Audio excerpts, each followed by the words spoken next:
Assalamualaikum warahmatullahi wabarakatuh. Alhamdulillah, asyhadu an la ilaha illallah, sallallahu alaihi wasallam.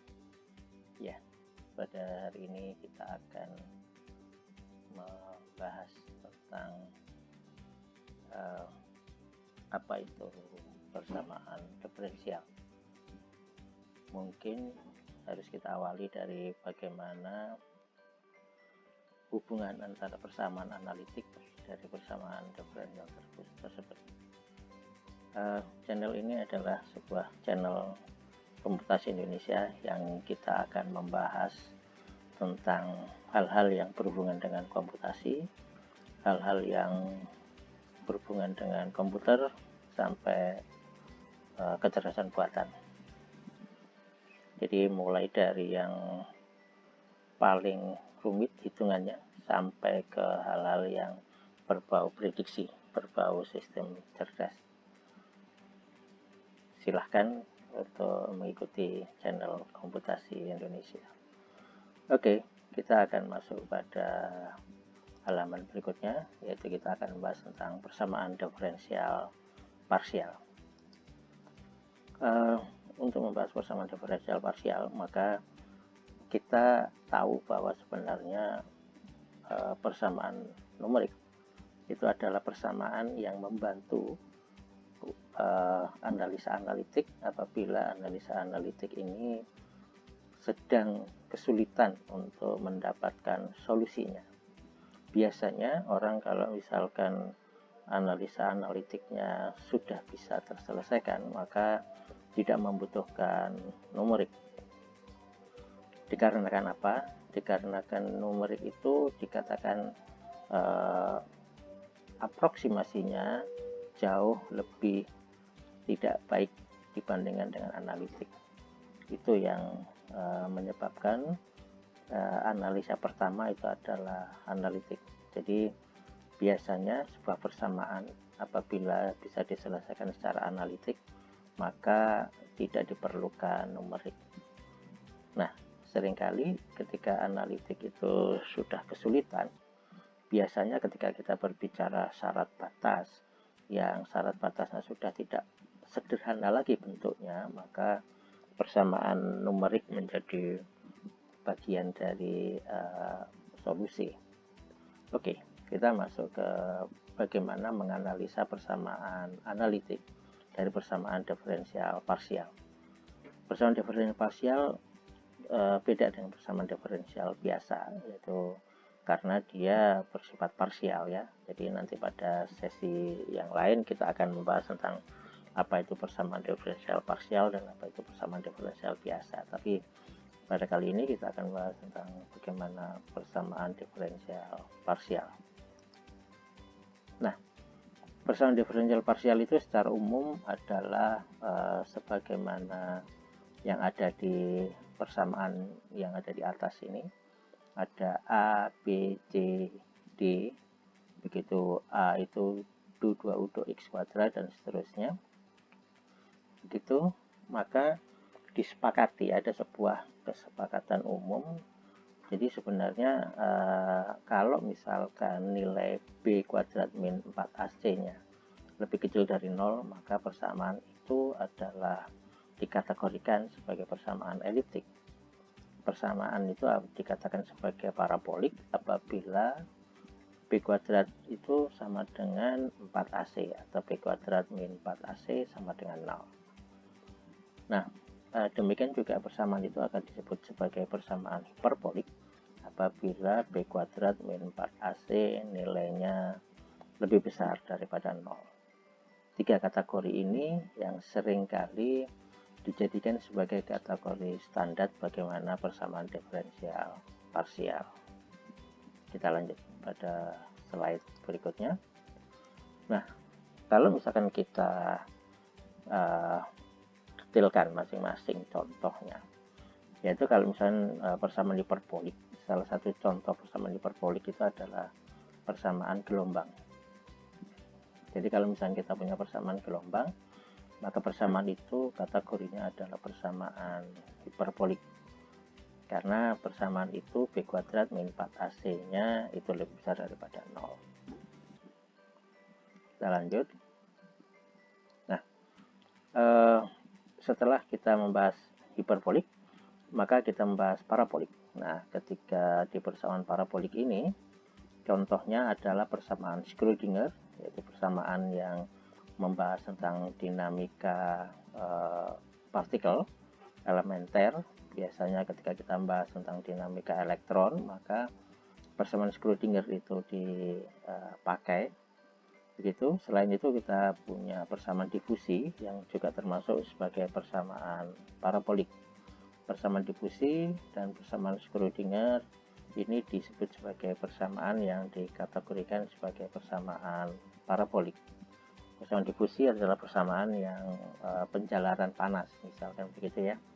Jadi ini adalah persamaan parabolik. Kita masuk ke fase slide berikutnya.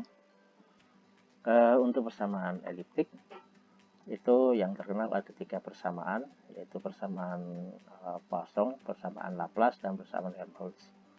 Nah, persamaan itu sebagaimana yang terlihat di layar.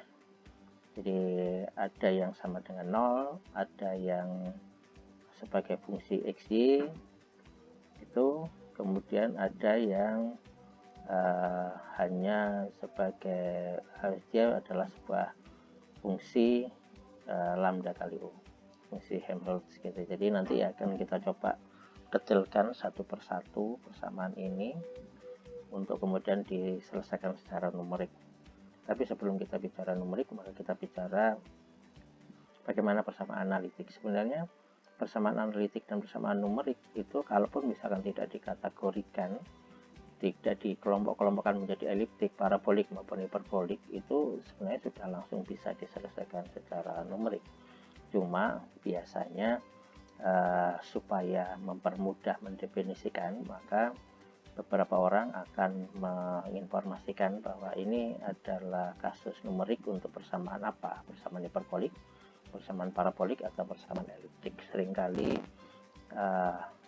akan dimulai dari situ, padahal sebenarnya secara prinsip sama saja cara menyelesaikannya. Nanti akan kita detailkan pada fase selanjutnya. Oke, kita masuk halaman berikutnya. Setelah kita mendefinisikan, mengkategorikan persamaan analitik, maka kita akan mencoba melihat bagaimana persamaan-persamaan tadi diselesaikan secara numerik. Jadi bagaimana persamaan numerik itu bisa menyelesaikan persamaan dari kategori-kategori tersebut. Jadi intinya bukan di kategori, tapi intinya adalah dari bentuk persamaan diferensial yang ada gitu ya, yang akan dinumerikan. Kita mulai dari awal pemikiran dari bagaimana membuat persamaan diferensial menjadi persamaan numerik. Numerik itu adalah permainan delta, permainan angka. Jadi integral dan diferensial itu harus didekati dengan delta dan sigma, begitu ya. Untuk itu semuanya diawali dari Dirac-Taylor. Jadi hubungan antara persamaan analitik dengan persamaan numerik itu diawali dari Dirac-Taylor. Dari Dirac-Taylor ini kita lihat bahwa yang biru ini, yang di kotak biru ini adalah suku yang diambil sebagai pendekatan dari Dirac-Taylor. Dirac-Taylor itu harapannya adalah sebuah deret yang makin ke kanan itu makin konvergen, makin mengecil, sehingga kita bisa mengambil suku yang paling kiri. Apakah kita tidak bisa mengambil 5 suku? Bisa saja. Apakah kita tidak bisa mengambil 6 suku? Bisa saja. Tapi untuk menyederhanakan, maka kita ambil 2 suku setelah sama dengan, gitu ya. Jadi setelah bersama dengan kita ambil 2 suku saja. Kenapa? Karena ini adalah sebuah pendekatan. Tentu yang bagian yang bukan pendekatan ini itu harusnya menjadi suku koreksi, yang dimana suku koreksi ini akan menjadi bahan pembicaraan untuk selanjutnya, dan memang suku koreksi ini akan sangat dieliminir dengan cara membuat delta nanti, atau H di situ. H itu adalah delta, misalkan dalam dimensi X adalah delta X, maka H itu makin kecil, makin membuat faktor koreksinya menjadi kecil, artinya makin tepat apabila H-nya makin kecil. Begitu. Jadi H itu adalah X min X0. Oke, kita masuk ke slide selanjutnya. Nah, dari sini kita bisa melihat, jadi kalau misalkan ada dua variabel yaitu X dan Y, maka di situ kalau misalnya kita lihat di layar, begitu, di sini ada dua dimensi ya. Ketika dimensinya itu biasanya sama-sama dimensi posisi, itu memang alangkah mudahnya atau alangkah enak dibacanya apabila I dan J-nya diletakkan sama-sama di bagian bawah gitu ya. Jadi sebenarnya tidak ada aturan baku meletakkan I dan J itu yang satunya di atas dan satunya di bawah, begitu. Cuma memang nanti di dalam penjelasan di Komputasi Indonesia kita akan membedakan. Jadi ketika I dan J dimensinya beda, misalkan dimensi posisi dan dimensi waktu, maka kita akan buat atas dan bawah.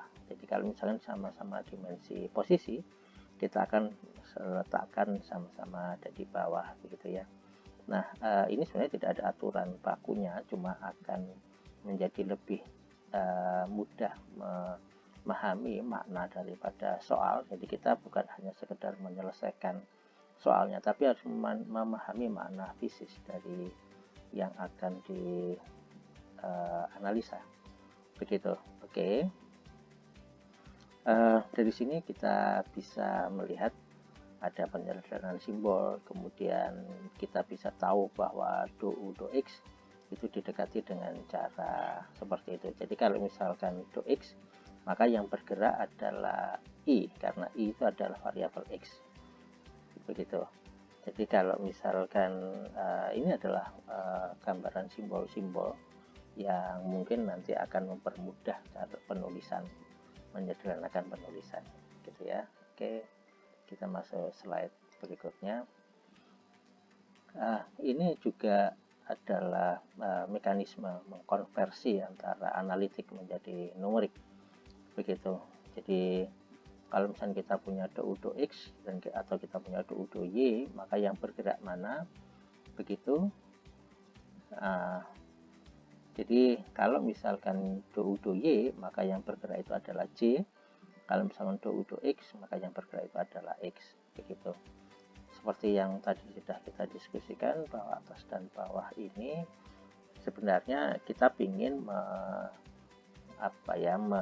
menunjukkan bahwa apabila itu beda dimensi, maka kita akan buat atas bawah. Cuma untuk mempermudah pada hari ini di slide ini kita buat I dan J-nya atas dan bawah.